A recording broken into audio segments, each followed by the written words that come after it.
बिस्मिल्लाहिर्रहमानिर्रहीम।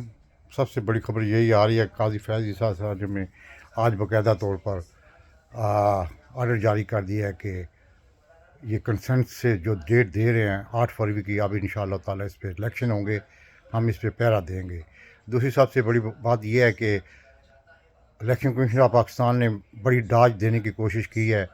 वही मतलब नोटिफिकेशन लेके चला गया था, लेकिन उन्होंने कहा कि आप ये नोटिफिकेशन इसलिए नहीं कर सकते जब तक सद मौक़त इस पर दस्तखत नहीं करेंगे। सद मौक़त बाकायदा तौर पर दस्तखत करेंगे तो हम ये आर्डर जारी करेंगे, वरना हम आर्डर नहीं जारी करेंगे। उसके बाद फिर अटारी जनरल बार बार सदर मौक़त से कांटेक्ट करता रहा। आखिरकार फिर सदर मौक़त ने फ़ोटो कापियाँ उनको भेज दी, लेकिन उन्होंने कहा ये फ़ोटो कापियाँ हम एक्सेप्ट नहीं करेंगे, हम सदर मौक़त से बाकायदा तौर पर दस्तखत चाहते हैं। तो आखिर में मतलब कि जो कुछ अंदरूनी तौर पर हुआ वो तो हमें पता नहीं है, लेकिन ख़बरें यही आ रही हैं कि आरिफ अलवी साहब जो है ना, वो fair and free play feed चाहते थे पीटीआई के लिए, और उनको जब ये यकीनदानी करा दी गई उसके बाद फिर उन्होंने दस्तखत करके तो फिर वो कागजात भेजे हैं।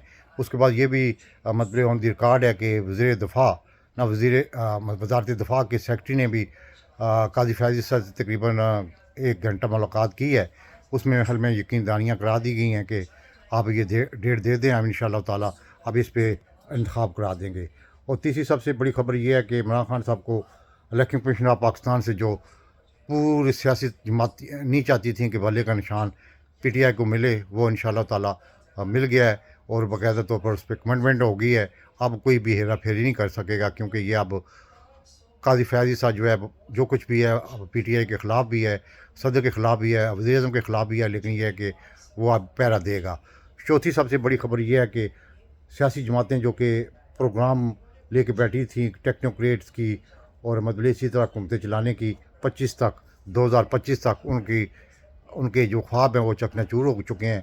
ख़ासकर मुस्लिम लीग नवाज़ और ख़ासकर जेओआई के जो है ना, वो ख्वाब चकनाचूर हो चुके हैं, क्योंकि ये चाहते थे कि भले का निशान ना हो, जिसकी वजह से तहरीक इस्तेकाम ने भी कोशिश की थी बल्ले का निशान लेने की। ये सब आपको पता है, लेकिन आज शुक्र अल्हम्दुलिल्लाह वो बल्ले का निशान पीटीआई से कोई भी छीन नहीं सकेगा। और चौथी सबसे बड़ी खबर ये रही हो कि आज बाकायदा तौर पर इमरान खान साहब की ज़मानत की दरख्वास्त जो है वो सुप्रीम कोर्ट ऑफ पाकिस्तान में जमा करा दी गई है। लास्ट वीक भी उन्होंने जमा करानी थी, लेकिन वो टेक्निकल वजूहत की बुनियाद पर नहीं जमा करा सके, लेकिन आज जमा हो गई है। आइंदे हफ्ते मेरे ख्याल में उनकी समाअत होने जा रही है। देखो अब उनको ज़मानत मिलती है या नहीं मिलती, क्योंकि उन्होंने अपनी कोशिश की है पहले इंटर पार्टी में, वहाँ से फिर इस्लामाबाद हाई कोर्ट के उमर फ़ारूक से, और अब वो चले गए हैं सुप्रीम कोर्ट ऑफ पाकिस्तान।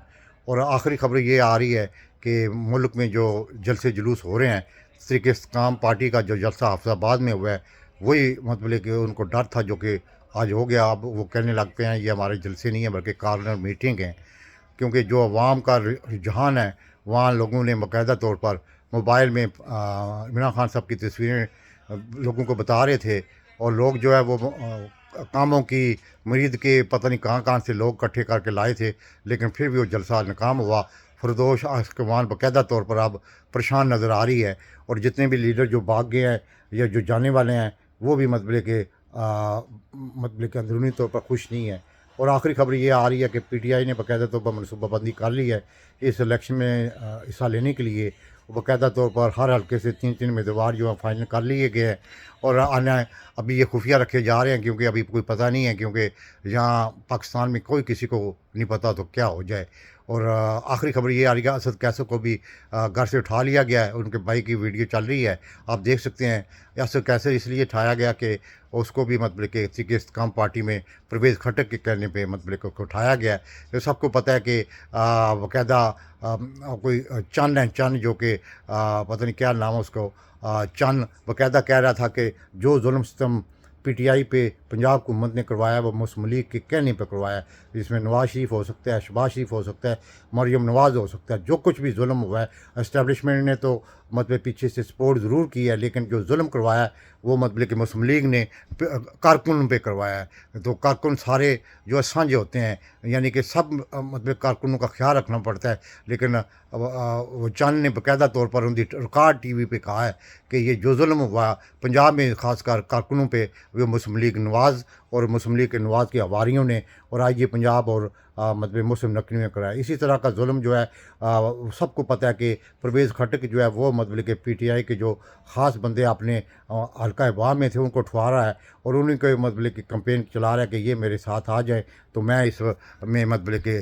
कामयाब हो जाऊँगा, अगर ये ना आए तो मैं ज़ीरो हो जाऊँगा। अब इस्टेब्लिशमेंट भी उसकी सपोर्ट कर रही है और मतलब कि KP की हुकूमत भी और IG KP का भी कर रहा है। देखो आगे क्या बनता है। बहरहाल ये है कि अब उम्मीद लग पड़ी है कि इलेक्शन हो जाएंगे, लेकिन एतजाज़ हसन का मैं इंटरव्यू सुन रहा था, वो कहता है कभी भी मुझे उम्मीद नहीं है, लेकिन अब जिस तरह की मतलब कि इस दफ़ा मतलब कि इलेक्शन कमिश्नर, अटॉर्नी जनरल और सदर को बाकायदा तौर पर बाउंड कर दिया गया है, तो अगर खुदा न खास्ता कोई ऐसी बात होगी तो ये अब फंस जाएंगे, इसलिए अब नामुमकिन हो गया है।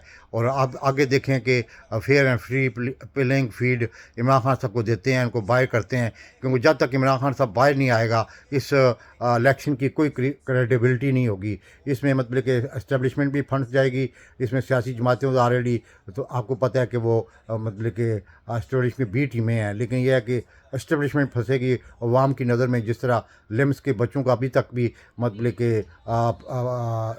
अभी तक भी जिक्र हो रहा है, तो इससे मतलब कि इस्टेब्लिशमेंट को सोच समझ के आप कदम उठाना चाहिए। पाकिस्तान जिंदाबाद।